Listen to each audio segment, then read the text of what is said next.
Movie की कहानी शुरू होती है और हम अर्थ में 1988 में पीटर क्विल को देखते हैं, जिसकी मां कैंसर से पीड़ित थी और वो अपने आखिरी समय में पीटर को अपने पास बुलाती है और उसे एक बॉक्स और लेटर देती है, जिसे वो पीटर को उसके मरने के बाद खोलने के लिए कहती है। और फिर पीटर की मॉम की डेथ हो जाती है। तो अब पीटर बहुत दुखी होता है और वो रोते रोते उस हॉस्पिटल से भागकर बाहर आ जाता है। और यहाँ तभी एक स्पेसशिप आता है जो कि पीटर को अपने साथ ले जाता है। जिसके बाद हम 26 साल बाद मोराक प्लेनेट पर पीटर को देखते हैं, जो कि यहाँ ऑर्ब का गोला लेने के लिए आया था। पर जब यहाँ वो उस ऑर्ब के गोले को निकालता है तो रोनन के भेजे हुए कुछ लोग यहाँ आ जाते हैं और ये लोग भी उस ऑर्ब को लेने के लिए आए थे। तो ये अब पीटर से वो ऑर्ब के गोले को लेते हैं और उसे रोनन के पास ले जाने वाले थे। पर पीटर यहाँ इनसे लड़कर और इन्हें चकमा देकर यहाँ से अपने शिप में चला जाता है और भाग जाता है। तो उसे शिप में योंडू का कॉल आता है। योंडू दरअसल वही आदमी था जिसने की पृथ्वी से उसे उठाया था और उसी ने उसे पाल पोस कर बड़ा किया था। और अब वो मोरैक प्लेनेट पर पहुंच चुका था, लेकिन वहां से क्विल ने उस ऑर्ब के गोले को पहले ही चुरा लिया था। तो वो पीटर से उसकी लोकेशन पूछता है पर पीटर उसका फोन ही काट देता है। दरअसल वो योंडू से नफरत करता था क्योंकि उसे लगता था कि उसकी वजह से वो अपनी मॉम और परिवार से दूर हो गया। जिसके बाद से अब योंडू पीटर को पकड़ने के लिए उसके सर पर $40,000 का इनाम रख देता है। और फिर हम रोनन को उसके शिप में डार्क एस्टर में देखते हैं, जो कि क्रीस साम्राज्य को माना करता था और उसका मकसद था जेंडार प्लेनेट को मिटा देना। इसलिए वो थैनोस के लिए उस ऑर्ब के गोले को पाना चाहता था, जिसके बदले में थैनोस जेंडार प्लेनेट को उड़ा देगा। और यहाँ रोनन के साथ थैनोस की 2 बेटियां भी थी, गमोरा और नेब्यूला। तो यहाँ अब उसे उसके आदमी से पता चलता है कि स्टार लॉर्ड यानी कि पीटर क्विल ने ऑर्ब के गोले को जेंडार में रहने वाले किसी ब्रोकर के लिए चुराया है, जिसे वो उसे बेचने वाला था। तो अब रोनन उससे उस ऑर्ब के गोले को लाने के लिए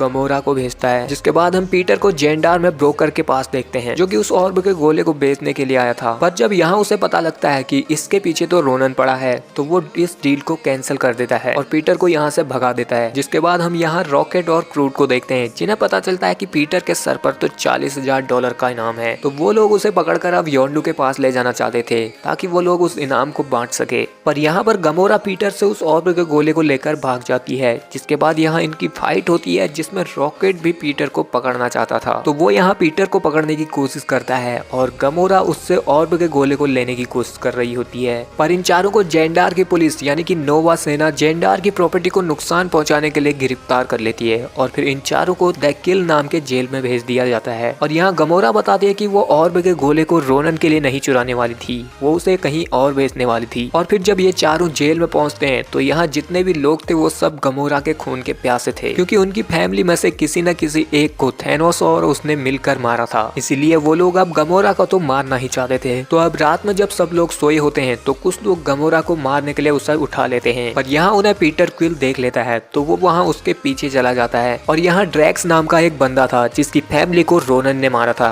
और क्योंकि गमोरा रोनन के लिए काम करती थी तो वो अब उसे मारने वाला था। पर यहाँ उसे पीटर क्विल रोक लेता है और उसे कहता है कि अगर उसे रोनन को मारना है तो उसे इसकी जरूरत पड़ेगी, क्योंकि इसने रोनन को धोखा दिया है और वो अब इसे मारने के लिए यहाँ जरूर आएगा और फिर ड्रैक्स उससे अपना बदला ले सकता है। तो अब यहाँ पर ड्रैक्स उस गमोरा को छोड़ देता है। उसके बाद गमोरा इन्हें बताती है कि उसके पास एक खरीदार है जो कि इस ऑर्ब के गोले के लिए 400 करोड़ देने के लिए तैयार है। तो ये सभी अब जेल से भागने का प्लान बनाते हैं और कहते हैं कि उस ऑर्ब के गोले को बेचकर चारों मुनाफा आपस में बांट लेंगे। और वहाँ रोनन थैनोस से मिलता है, जो उसे बताता है कि गमोरा ने उन्हें धोखा दिया है और अब उसे नोवा सेना ने गिरफ्तार कर लिया है। तो थैनोस उसे कहता है कि उसे बस ऑर्ब के गोले को ला कर दो, तभी वो जेंडार ग्रह को मिटाएगा। जिसके बाद वहाँ जेल में रॉकेट इन्हें जेल से भागने का प्लान बताता है, जिसमें गार्ड्स के कंट्रोल रूम में जाने के लिए उसे एक बैटरी चाहिए थी जो कि दीवार के पास ही लगी थी। इसके अलावा वो यहाँ पीटर से एक आदमी की टांग को भी मांगता है, लेकिन ग्रूट ने प्लान को पूरा सुनने से पहले ही दीवार से उस बैटरी को निकाल दिया था, जिससे यहाँ पर अब सारे ड्रोन एक्टिव हो जाते हैं और सिक्योरिटी अलार्म बजने लगते हैं। और फिर ये सारे ड्रोन और सिक्योरिटी गार्ड्स इन पर हमला कर देते हैं, जिसमें गार्ड से लड़ने के लिए अब इनकी मदद ड्रैक्स भी करता है। और वहाँ पीटर उस आदमी की टांग को लेने के लिए जाता है। जिसके बाद ये सभी कंट्रोल रूम में पहुंचते हैं और यहाँ रॉकेट पीटर से कहता है उसने तो टांग को मजाक में लाने के लिए कहा था। और उसके बाद रॉकेट कंट्रोल रूम से यहाँ की सारी ग्रेविटी को बंद कर देता है, जिससे कंट्रोल रूम के बाहर के सभी लोग हवा में तैरने लगते हैं। उसके बाद ये सभी पीटर के स्पेसशिप तक पहुंचते हैं और यहाँ से भाग जाते हैं। जिसके बाद वहाँ जेल में रोनन अपनी आर्मी के साथ पहुंचता है, पर यहाँ उसे पता चलता है कि वो लोग तो यहाँ से भाग चुके हैं, तो वो इस जेल को ही उड़ा देता है। और अब दूसरी तरफ योंडू भी पीटर को ढूंढ रहा था, तो वो ब्रोकर के पास पहुंचता है और उससे पूछता है कि ऑर्ब के गोले को बेचने के लिए और किस किस ने उसे कहा था। उसके बाद हम गार्डियंस को देखते हैं जो उस ऑर्ब के गोले को बेचने के लिए नोवेयर ग्रह पर कलेक्टर के पास पहुंचते हैं। कलेक्टर जो कि एक खतरनाक आदमी था, वो अलग अलग जीवों को कैद करके रखा करता था और यहाँ उसके लिए एक लड़की काम किया करती थी जिसका नाम करीना था और कलेक्टर उससे टॉर्चर करके काम करवाया करता था। और अब जब ये लोग यहाँ पहुँचते हैं तो गमोरा पीटर को बताते हैं कि थैनोस उसका असली बाप नहीं है, उसने उसके ग्रह को बर्बाद कर दिया था और उसके बाद उसके माँ बाप को भी मार दिया। जिसके बाद थैनोस ने उसे गोद ले लिया और अपने काम में शामिल कर लिया। और फिर ये दोनों जब बात कर ही रहे थे तो वहाँ रॉकेट और ड्रैक्स में आपस में लड़ाई हो जाती है। यहाँ रॉकेट को लग रहा था कि ये लोग उसके ऐसा होने पर मजाक उड़ा रहे होते हैं और फिर ड्रैक्स भी यहाँ से गुस्सा होकर चला जाता है। तभी यहाँ पर करीना आती है जो कि कलेक्टर के पास इन सबको ले जाती है और दूसरी तरफ ड्रैक्स रोनन को अपनी लोकेशन भेज देता है क्योंकि उसका मकसद सिर्फ रोनन को मारना था। और यहाँ ये लोग कलेक्टर को ऑर्ब का गोला देते हैं जो उस गोले को खोलकर उन्हें उसके अंदर के तिलिस्मी पत्थर के बारे में बताता है कि जब ब्रह्मांड में कुछ नहीं था तो ब्रह्मांड में एक विस्फोट हुआ था जिनसे 6 तिलिस्मी पत्थरों का निर्माण हुआ और माना जाता है कि इन पत्थरों की ताकत को वही संभाल सकता है जिसके पास अपूर्व ताकत हो और वो लोग चाहे तो इन पत्थरों से पूरे ब्रह्मांड को मिटा सकते हैं। और यहाँ ये बात करीना भी सुन रही थी जो कलेक्टर के टॉर्चर से परेशान हो चुकी थी, तो वो उस पत्थर को पकड़ लेती है लेकिन वो उसकी ताकत को संभाल नहीं सकती थी, जिससे यहाँ पर एक बहुत बड़ा ब्लास्ट होता है जिसमें करीना मारी जाती है और कलेक्टर की भी वाट लग जाती है और उसके कैद किए हुए सभी जीव भी आजाद हो जाते हैं। जिसके बाद गमोरा उस तिलिस्मी पत्थर को वापस ऑर्ब में डालती है और वो पीटर को इसे नोवा सेना तक पहुंचाने के लिए कहती है। पर अब तक यहाँ रोनन अपनी आर्मी के साथ पहुंच गया था और जब रोनन यहाँ उतरता है तो ड्रैक्स उसे मारने के लिए फाइट करता है उससे, पर वो उसके सामने 1 मिनट भी नहीं टिक पाता और वहाँ नेब्यूला गमोरा से ऑर्ब के गोले को छीनने के लिए जाती है। पर गमोरा जिस स्पेसशिप पर थी वो ब्रह्मांड से बाहर जाने के लिए तैयार नहीं थे, तो नेब्यूला गमोरा के शिप पर हमला करके उसे उड़ा देती है और उस ऑर्ब को हासिल कर लेती है। पर अब गमोरा भी ब्रह्मांड में मरने वाली थी, तो पीटर उसे बचाने के लिए अपने स्पेसशिप से उसके पास जाता है। पर जाने से पहले वो योंडू को अपनी लोकेशन बता देता है और फिर वो गमोरा को बचाने के लिए अपने स्पेस मास्क को उसे पहना देता है जिससे वो तो बच सकती थी, पर अब पीटर स्पेस की एनर्जी से मरने वाला था। लेकिन तभी यहाँ योंडू पहुंचता है जो उन्हें अपने शिप में ले आता है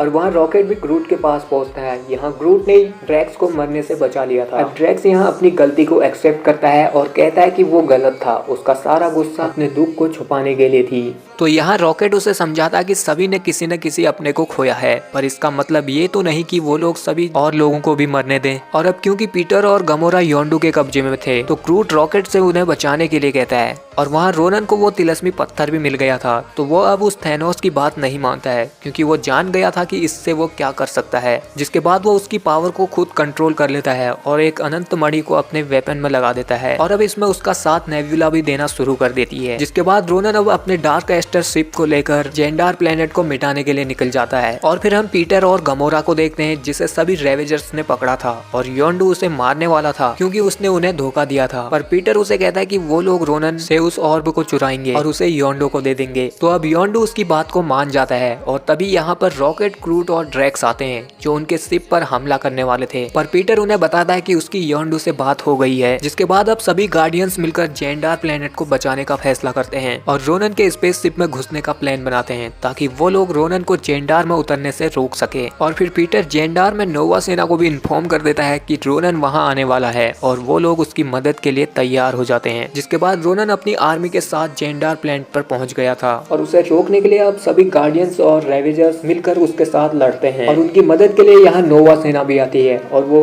रोनन के स्पेसशिप को रोकने की कोशिश करती है। और फिर सभी गार्डियंस रोनन के डार्क एस्टर शिप में घुस जाते हैं और यहाँ वो रोनन की आर्मी से लड़ते हैं जिसमें गमोरा नेब्यूला से लड़ती है और वो उसे उनके साइड आने के लिए कहती है, पर वो उनकी बात को नहीं मानती है। और फिर सभी गार्डियंस रोनन तक पहुंचते हैं और उसको मारने के लिए रॉकेट के बनाए गए एक नए खतरनाक वेपन से हमला करते हैं, पर रोनन के पास अनंत मणि होने की वजह से उसे कुछ नहीं होता है। तो अब वो इन्हें मारने वाला था, पर यहाँ पर रॉकेट एक स्पेसशिप लेकर आता है जिससे अब रोनन का ये शिप जेंडार में गिरने वाला था। तो क्रूट सभी गार्डियंस को बचाने के लिए उन सभी को अपनी झाड़ियों में ढक लेता है। वो जानता था कि ऐसा करने पर वो नहीं बच पाएगा और जब डार्क एस्टर शिप जेंडार में गिरता है तो क्रूट नहीं बच पाता है और सभी गार्डियंस भी अब लगभग हार ही चुके थे। तभी यहाँ पर रोनन अपने स्पेसशिप से बाहर आता है और अब वो यहाँ जेंडार को मिटाने वाला था। तो यहाँ पर अब पीटर पीटर उसका ध्यान भटकाने के लिए डांस करने लगता है और फिर रॉकेट और ड्रैक्स उनके बनाए गए हथियार से रोनन के वेपन पर हमला करते हैं, जिससे उसका वेपन टूट जाता है और अनंत मणि नीचे गिरने वाली थी। लेकिन पीटर यहाँ उस मणि को पकड़ लेता है, जिससे अब यहाँ पीटर अनंत मणि की पावर को सह नहीं पा रहा था। तो सभी गार्डियंस उसका साथ देते हैं और ये सभी मिलकर अनंत मणि की पावर को कंट्रोल कर लेते हैं और फिर पीटर उस अनंत मणि से रोनन को मार देता है, जिसके बाद गमोरा अनंत मणि को उस ऑर्ब में फिर से डाल देती है। उसके बाद यहाँ पर योंडू आता है और वो पीटर से उस ऑर्ब को मांगता है, तो पीटर उसे एक नकली ऑर्ब का गोला दे देता है और उससे कहता है कि इसे कभी खोलना मत। जिसके बाद योंडू अपने रेवेजर्स के साथ यहाँ से चला जाता है। उसके बाद यहाँ नोवा सेना पीटर को बताती है कि उन्होंने जब उसकी जांच की थी तो उन्हें पता चला था कि वो आधा इंसान है, यानी कि उसकी माँ इंसान थी और उसके पिता कोई प्राचीन जीव थे। और फिर नोवा सेना उन्हें बचाने के लिए पीटर को उसका स्पेसशिप ठीक करके देती है। और यहाँ पर हम ये भी देख पाते हैं कि गार्डियंस ने क्रूड को एक पॉट पर लगा दिया है। जिसके बाद पीटर अपने स्पेसशिप में अपनी मॉम का दिया हुआ गिफ्ट खोलता है, जिसे उसकी माँ ने उसे आखिरी टाइम पर दिया था। तो उस बॉक्स में पीटर की मॉम ने उसके लिए एक म्यूजिक कैसेट छोड़ा था, जिसे पीटर टेप रिकॉर्डर में लगाता है और यहीं पर यह मूवी एंड हो जाती है। और एंड होते होते हम ग्रूट को भी देखते हैं, जिसमें जान आ गई थी और अब वो ऑर्ब का गोला नोवा सेना के पास है। और वहाँ योंडू भी अपने ऑर्ब को खोलता है तो उसमें एक टॉय था, जिसे देखकर वो मुस्कुराता है, क्योंकि वो पीटर को अपने बेटे की तरह चाहता था। वो बस उसे मारने के लिए डराया करता था।